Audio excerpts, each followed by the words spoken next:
창세기 11장 27절로 32절까지의 말씀 다 찾으셨으면 제가 봉독해 올리도록 하겠습니다. 27절 데라의 족보는 이러하니라. 데라는 아브라함과 나홀과 하란을 낳고 하란은 롯을 낳았으며 하란은 그 아비 데라보다 먼저 고향 갈대아인의 우르에서 죽었더라. 아브라함과 나홀이 장가를 들었으니 아브라함의 아내의 이름은 사레며 나홀의 아내의 이름은 밀가니 하란의 딸이요 하란은 밀가의 아버지이며 또 이스가의 아버지더라. 사레는 임신하지 못함으로 자식이 없었더라. 데라가 그 아들 아브람과 하란의 아들인 그의 손자 롯과 그의 며느리 아브람의 아내 사레를 데리고 갈대아인의 우르를 떠나 가나안 땅으로 가고자 하더니 하란에 이르러 거기 거류하였으며 데라는 나이가 205세가 되어 하란에서 죽었더라. 아멘. 아멘. 오늘 제목은 믿음의 시작이라는 제목으로 오늘을 나눌까 합니다. 믿음의 시작. 성경에서 이제 하나님의 그 계보를 이어갈 수 있는 이 아브라함에 대해서 첫 등장하는 대목입니다. 이때 이 아브라함의 이름은 아브라함이었었죠. 아브라함의 뜻은 고귀한 아버지라는 뜻을 가지고 있습니다. 그 이후에 아브라함이 하나님께서 아브라함으로 계명을 시켜주십니다. 이 아브라함의 뜻은 민족의 아버지, 여러 민족의 아버지다라고 뜻을 가지고 있는 아브라함이다라는 것이죠. 이 아브라함이 태어난 곳은 갈대아 우르다라고 표기되어 있습니다. 이곳은 정치, 문화, 경제의 중심지였었다라는 것이죠.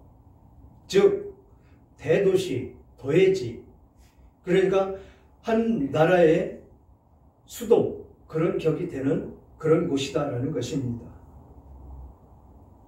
그런데 그렇게 이 정치, 경제, 문화의 그 중심지였었는데 그것은 무슨 일이 일어나느냐 하면 주로 달신을 숭배하는 곳이었었다라는 것입니다.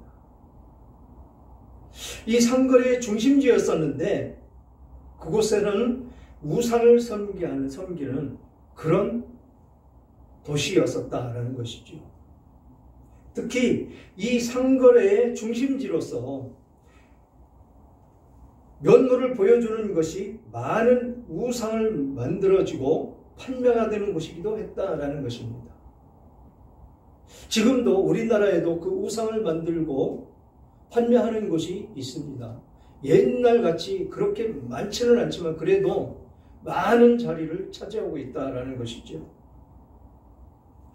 아브라함의 가정 역시도 우상을 제조해서 판매하는 가정이었다라는 것입니다.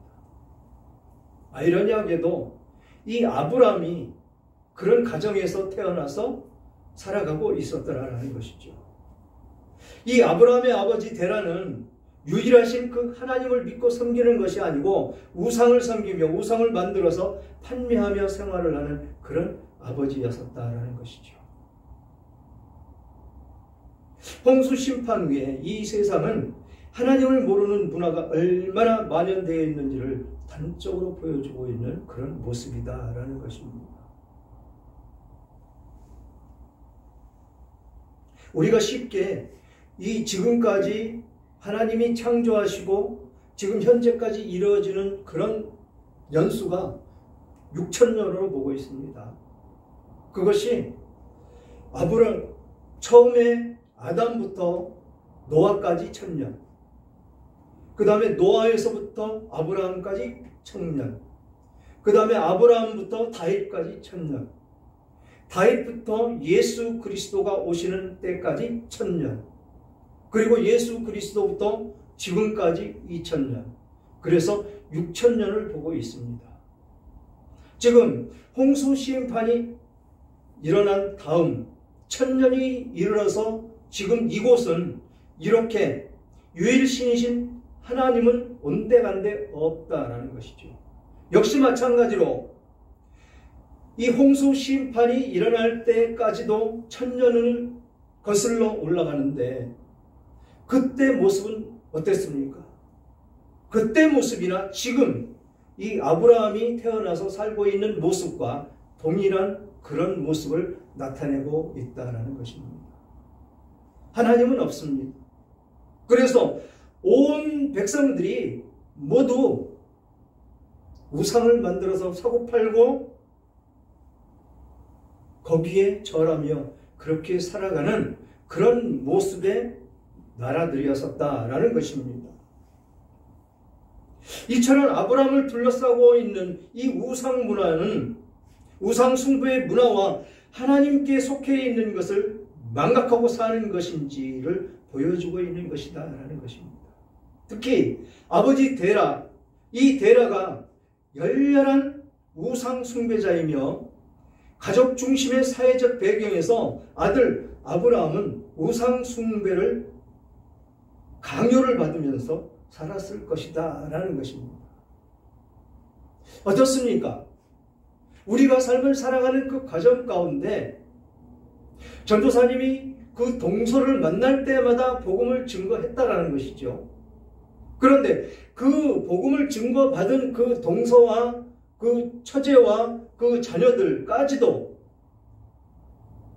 우상 숭배를 하고 제사 지내는 것에 대해서 전혀 개의치 않고 버리지를 않았다라는 것이죠. 아이들까지도. 이것이 부모에게 물려받는 그 신앙의 가치가 얼마나 큰 것인지를 단적으로 보여주는 그런 예다라는 것입니다. 그래서 그런 그가 자발적으로 하나님을 찾고 그분의 뜻을 따라가는 것이 아니다라는 것입니다. 오직 하나님께서 우상 문화에 젖어 있는 그에게 새 역사의 주체가 되는 영광을 강권적으로 나타내시고 허락을 하셨다라는 것입니다.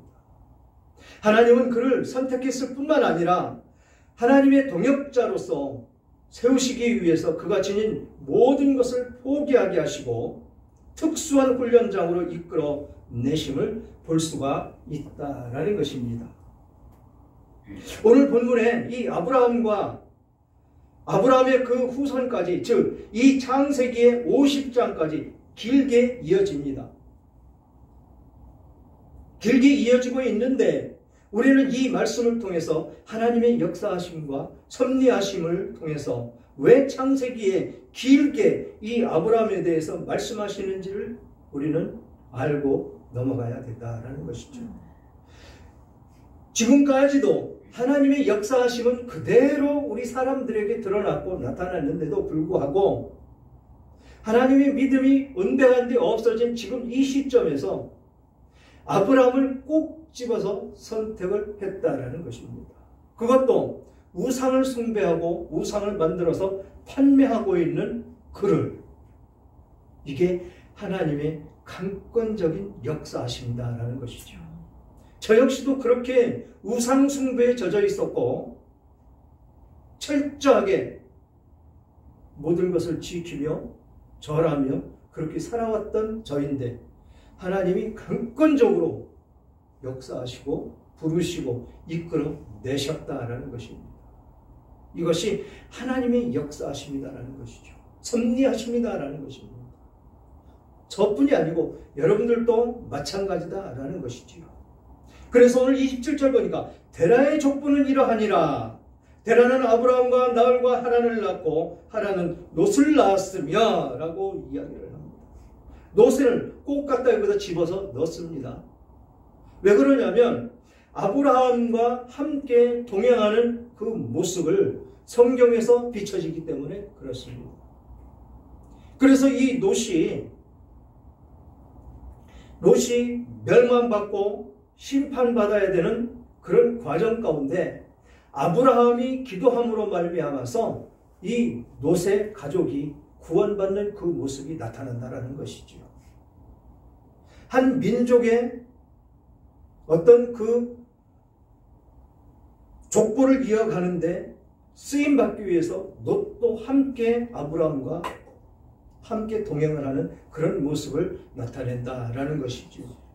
여기에 나홀과 하란을 낳고 하란은 롯을 낳으니라 라고 했는데, 이 나홀과 하란 역시도 성경에 계속해서 기록되어 나오지요.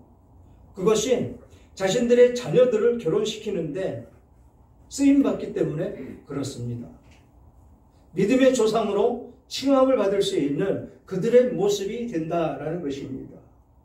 그래서 하란은 그 아비 데라보다 먼저 고향 갈대아인의 우르에서 죽었더라. 롯을 낳고 죽었다라는 것입니다. 그래서 롯은 고아 아닌 고아가 되었다. 그래서 삼촌인 아브라함이 돌봐주지 않으면 안 되는 그런 사람이었더라. 그 모습이 하나님이 우리를 돌보지 않고 우리를 이끌어가지 않으시면 우리는 고아다라는 뜻입니다. 그래서 롯을 꼭 집어서 아버지가 먼저 죽게 하고 아브라함이 그를 인도에서 이끌어가면서 함께 동고동락하는 그 모습을 볼 수가 있다라는 것이죠. 소돔과 고모라에서 심판받을 때 이 롯이 그곳에 가 있었는데 그곳에서 구원받는 그 모습을 그대로 나타내는 모습 속에 있다라는 것입니다. 그러면서 29절 보니까 아브라함과 나홀이 장가들었으니 아브라함의 아내의 이름은 사레며 나홀의 아내의 이름은 밀가니 하란의 딸이요 하란은 밀가의 아버지며 또 이스가의 아버지더라 라고 말씀을 하십니다. 이 밀가의 딸이 누구와 결혼하죠? 이삭과 결혼하지 않습니까? 이삭. 그래서 이 족보, 이 계보를 이어나갈 수 있는 그 모습을 그대로 나타낸다라는 것입니다. 그래서 하나님께서는 그냥 누구를 집어서 대충 이렇게 하시는 것이 아니고 꼭 집어서 말씀을 하시고 그를 선택해서 하나님의 계보를 이어갈 수 있도록 계속해서 역사하심을 볼 수가 있다라는 것입니다. 이때는 그 민족성을 잃어버리지 않기 위해서 자기 혈족, 자기 혈통들과 결혼하는 그 모습이 나타났었습니다. 그런데 그 이후에 쭉 세월이 흘러 내려오면서 오늘날에 이르기까지에는 많은 역사가 있었겠지만 동성동본 결혼이 없어졌죠. 왜 그러냐면 동성동본끼리 결혼을 하면 아주 우리 몸속에서 성장해 나아가야 되는 그 어떤 물체가 발생이 되지 않아서 생육하고 번성할 수가 없었더라라는 것입니다. 우리나라에 그런 일이 있었습니다. 두 자매가 있었는데 이 자매가 성장하고 자라나지를 않았습니다. 그런데 우리나라에서는 그것을 처방을 해서 어떻게 할 수 있는 영양분을 공급할 수 있는 길이 없었습니다.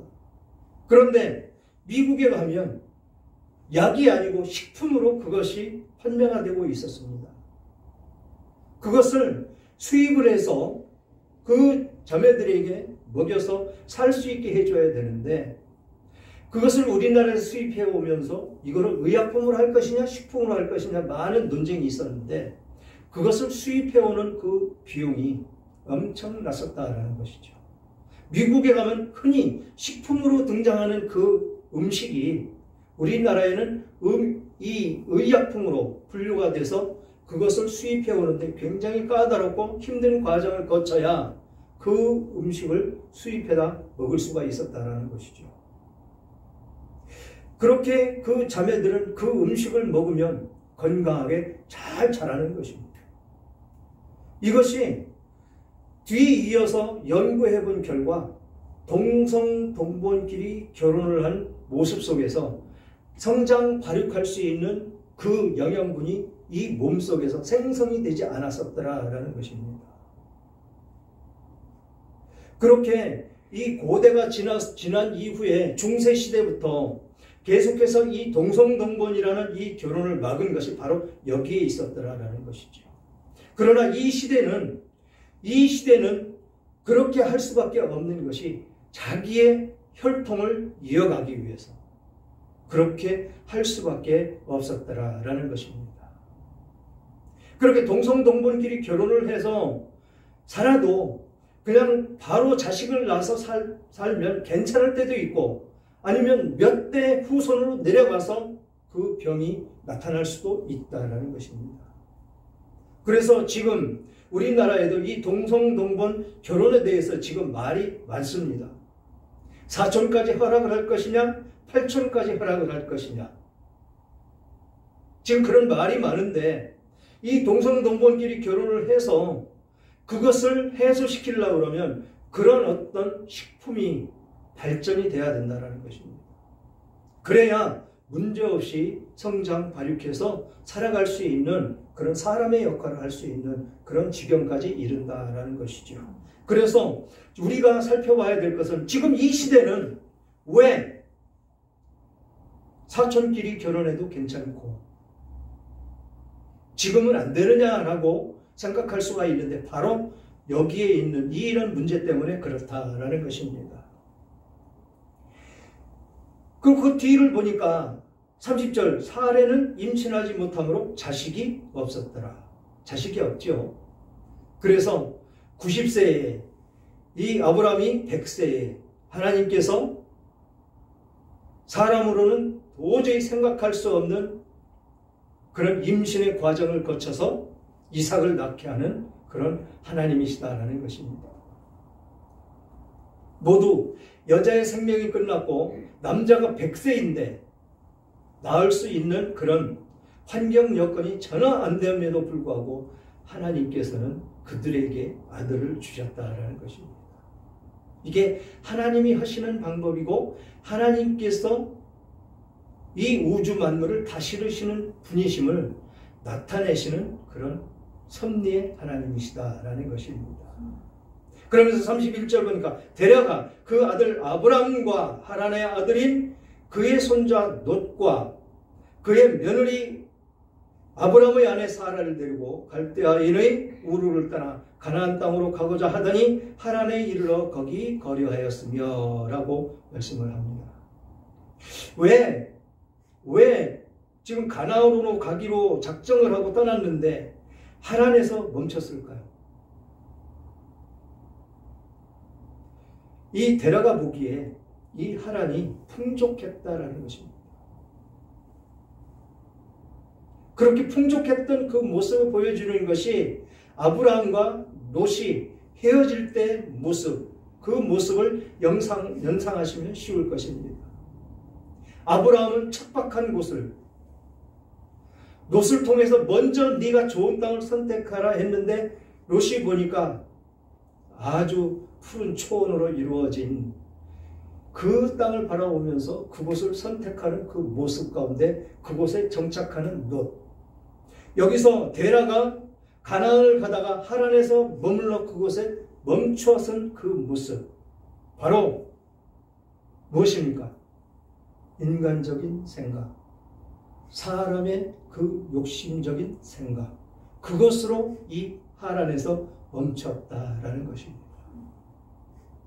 그곳에 멈춰있는 그 삶이 물론 땅이 기름지고 풍성하기 때문에 먹고 사는 데는 지장이 없었을 것입니다.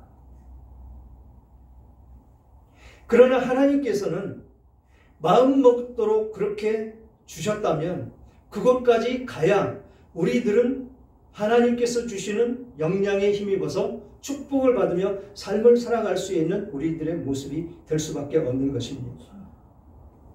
지금 세 아들인데 하나들은 죽었고 하나들은 그곳에 남겨놓고 지금 아브라함과 죽은 아들 그 롯과 이 아브라함과 며느리를 선택해서 지금 떠나가고 있는 그 모습 가운데 하란에 이르러 거기에 거류하였으며 데라는 나이가 205세가 되어 하란에서 죽었더라 라고 하란의 죽음을 맞이하는 모습을 보여주고 있습니다.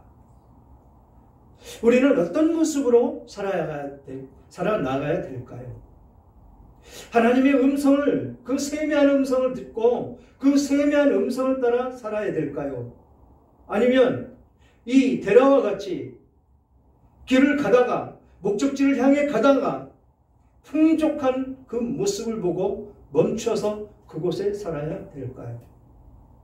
우리는 이 대목에서 우리는 신중하게 하나님의 말씀을 따라 살아가는 우리들의 모습이 되어야 된다는 것이지요.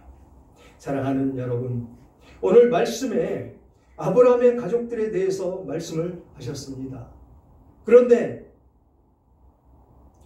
이 다음 장을 보면, 이 다음 장을 살짝 컨닝해서 보면, 너는 너의 고향과 친척과 아버지의 집을 떠나 내가 네게 보여줄 땅으로 가라 하시면서 아브라함에게 복을 주시겠다라고 하나님이 약속하시는 모습을 볼 수가 있습니다. 그러니까 지금 데라가 미리 가나안으로 가기로 작정을 하고 그곳에 갔으면 그곳을 떠나서 가나안으로 가라고 말씀을 하지 않으셨을 것입니다.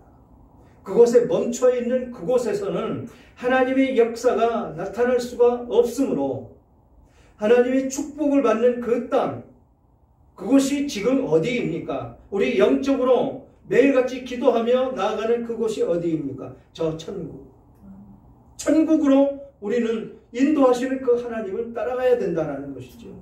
지금 이 구약시대에는 가나안이 천국이라고 비유가 되는데 그곳을 향해서 가라라고 하나님께서는 말씀하고 있습니다. 우리들은 어떤 모습으로 살아야 될 것인가? 하나님은 이렇게 어쩔 수 없는 그런 상황 속에서 주저앉아 있을 때, 그때 책망만 하시는 하나님이 아니시다라는 것입니다. 기다려주시고 다시 기회를 주시며 일으켜 세워주시는 분이 하나님이시다라는 것입니다. 멈춰있는 이 아브라함에게 다시 일어나서 고향의 친척과 아비 집을 떠나서 내가 약속한 그 땅으로 가라라고 인도하시는 하나님을 볼 수가 있다는 것이죠. 우리들도 똑같이 역사하시는 그 하나님께 영광 돌리며 주시는 은혜를 마음껏 받아 누리시는 여러분들 다 되시기를 주님의 이름으로 축원합니다.